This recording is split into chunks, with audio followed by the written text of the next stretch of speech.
पुरस्कार। अच्छा भाई बताओ, ज्ञानपीठ पुरस्कार है क्या, किस फील्ड में मिलता है, किस क्षेत्र में दिया जाता है? मतलब साहित्य में दिया जाता है। तो सबसे पहला पॉइंट, ज्ञानपीठ पुरस्कार इस साहित्य के क्षेत्र में दिया जाता है। ठीक है, साहित्य के क्षेत्र में पहला पॉइंट है कि साहित्य के क्षेत्र में मिलता है ज्ञानपीठ पुरस्कार। क्लियर है?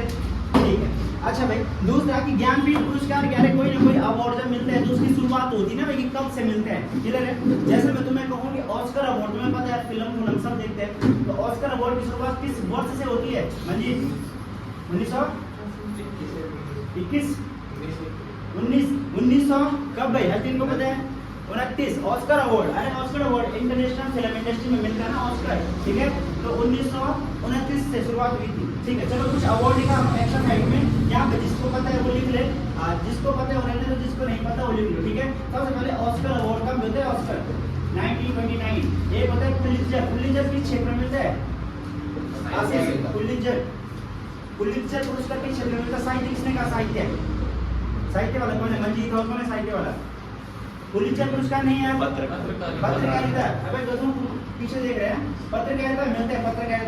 पत्रकारिता में 1917 से शुरुआत होती है इसकी। ठीक है, अच्छा ये बताओ भाई, दादा साहेब फाल्के पुरस्कार की शुरुआत कब हुई? दादा साहेब फाल्के पुरस्कार 1969। 85 के बच्चों 1969 दादा साहेब फाल्के पुरस्कार, ये इंडियन सिनेमा में मिलता है। ठीक है, ऑस्कर अवार्ड इंटरनेशनल सिनेमा में मिलता है। अरे आ रहा कि नहीं आ रहा? 2024 में कौन से सॉन्ग को मिला था ऑस्कर अवार्ड? नाटू नाटू। ठीक है, RRR मूवी का जो सॉन्ग था। अच्छा भाई, यहाँ पे अर्जुन अवार्ड की शुरुआत कब होती है? अर्जुन अवार्ड 1982 और 1961 और बढ़िया 1961 और अर्जुन अवार्ड 1961 क्या पढ़ रही थी? द्रोणाचार्य अवार्ड। अरे अर्जुन अवार्ड मिलता है प्लेयर को जो अच्छा परफॉर्मेंस करने वाला प्लेयर होता है। क्लियर है भाई? जो बढ़िया परफॉर्मेंस करता है उसे मिलता है अर्जुन अवार्ड। ठीक है, जो इस पर जो गेम्स होते हैं ना हमारे एशियन गेम्स, कॉमनवेल्थ गेम्स, जो भी गेम्स होते हैं, जो प्लेयर यहाँ पर कोई मेडल जीत के लाता है तो उन्हें इंडियन गवर्नमेंट क्या करती है? अर्जुन अवार्ड का वो देती है। और उनके कोचों को भी द्रोणाचार्य, अरे अर्जुन के गुरु कौन थे? द्रोणाचार्य थे ना। ठीक है, तो द्रोणाचार्य अवार्ड की शुरुआत कब हुई भाई? कोचों को मिलता है द्रोणाचार्य 1985। ठीक है, सरस्वती सम्मान कब दिया जाता है? 1993। व्यास सम्मान 1992। ठीक है भाई, इसके अलावा तुम्हारे और कौन से? अच्छा, ग्लोबल 500 किस क्षेत्र में दिया जाता है? ग्लोबल 500 पर्यावरण के क्षेत्र में। एविल पुरस्कार किस क्षेत्र में दिया जाता है? एविल गणित के क्षेत्र में, गणित का नोबेल कहा जाता है उसे। ठीक है, ट्यूरिंग पुरस्कार किस क्षेत्र में दिया जाता है? ट्यूरिंग कंप्यूटर का नोबेल। ठीक है, तो लिखना व्यास 92, हम यहाँ लिखना एविल डैश करके गणित, सिर्फ इतना लिखना गणित। ग्लोबल 500 ये पर्यावरण, और एक लिखना ट्यूरिंग है कंप्यूटर। हाँ बोल शुरू। अच्छा, इनका ईयर नहीं रखना भैया, इनका ईयर काम करें। ठीक है, ये पर्यावरण के क्षेत्र इन क्षेत्रों में दिए जाते हैं, बस इनका इतना ही याद रखना कि किस फील्ड में कौन सा चलता है। क्लियर है? ठीक है, तो ये कुछ अवार्ड है, उन्हीं में से एक अवार्ड है हमारा ज्ञानपीठ पुरस्कार। पहला पॉइंट हमने कहा कि ये साहित्यिक अवार्ड है, साहित्यिक क्षेत्र में दिया जाता है। क्लियर है भाई? दूसरा पॉइंट हमारा क्या बनेगा कि अगर इस क्षेत्र में दिया जाता है तो इसकी शुरुआत कब हुई होगी?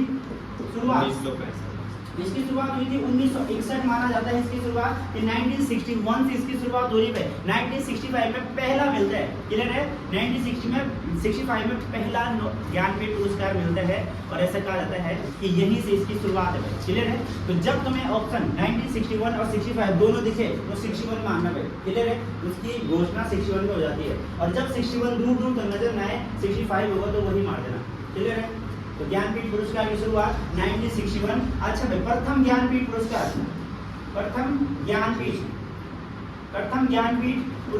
कब मिलता है? प्रथम ज्ञानपीठ तो अभी कहा मैंने 1965 में। अच्छा भाई, यहाँ पर काम का भी ये तो है ही कि 1965 में पहला मिला। इससे भी ज्यादा काम का हो जाता है कि किस व्यक्ति को मिला?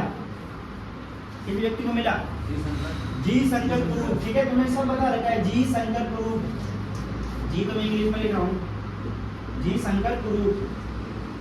ठीक है, लेकिन यहाँ पर एक छोटी सी कंडीशन है, ये हिंदी साहित्य में नहीं मिलता है, ये मिलता है मलयालम साहित्य में। क्लियर है भाई? मलयालम भाषा में। कहाँ बोली जाती है मलयालम? किस राज्य की भाषा है मलयालम? तेलंगाना, तमिलनाडु, उड़ीसा, तमिलनाडु, ठीक है, उड़ीसा, आंध्र प्रदेश, गुजरात, पश्चिम बंगाल, दक्षिण अफ्रीका, दक्षिण अफ्रीका वाले कौन है?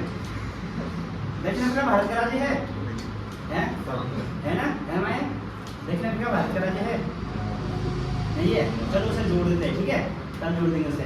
अरे केरल की है भाई, केरल की राज्य भाषा है मलयालम, केरल की और लक्षद्वीप की, ठीक है। तो लक्षद्वीप का हाई कोर्ट भी केरल में है ना, तो केरल की जो स्टेट लैंग्वेज है वो है मलयालम, ठीक है। तो मलयालम लैंग्वेज में मिलता है इसे। और अब यहाँ पर बहुत खास होता है, इसने लिखा क्या था, उस रचना का नाम क्या है, ठीक है। तो क्या कहा हमने, जी संगतुरु को मलयालम भाषा में। और क्या लिखा इसने लिखा था, इसकी रचना का नाम है ओंडा कुजई। मलयालम लैंग्वेज में कोई किताब है ओंडा कुजई, ठीक है भाई। ओंडा कुजई एक रचना लिखी इसने, और इसके लिए उसे ज्ञानपीठ पुरस्कार मिला है भाई। और कब मिला? 1965 में। कंप्लीट है, पहला व्यक्ति हमने निपटा दिया। अब आ जाओ अपनी हिंदी में कि हिंदी भाषा का पहला नोबेल पुरस्कार किसे मिलता है, कब मिलता है और किस भाषा के लिए मिलता है? तो बताओ भाई, हमारे सिलेबस में भी है सुमित्रानंदन पंत, ठीक है। कहाँ होता सुमित्रानंदन पंत का जन्म? किस राज्य में होता है? उत्तर प्रदेश या मध्य प्रदेश? उत्तराखंड में होता है भाई, ठीक है। उत्तराखंड के किस जिले में? बागेश्वर के किस जगह पे? कौसानी, ठीक है। सुमित्रानंदन पंत कौसानी वाले। तो आप लिखना कि हिंदी का पहला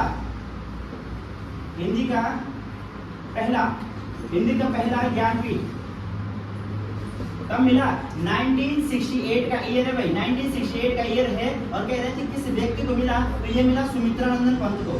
सुमित्रानंदन लड़की नहीं है भैया, लड़का है। सुमित्रानंदन पंत नाम उसका लड़कियों वाला है। सुमित्रानंदन पंत को मिला, क्लियर है।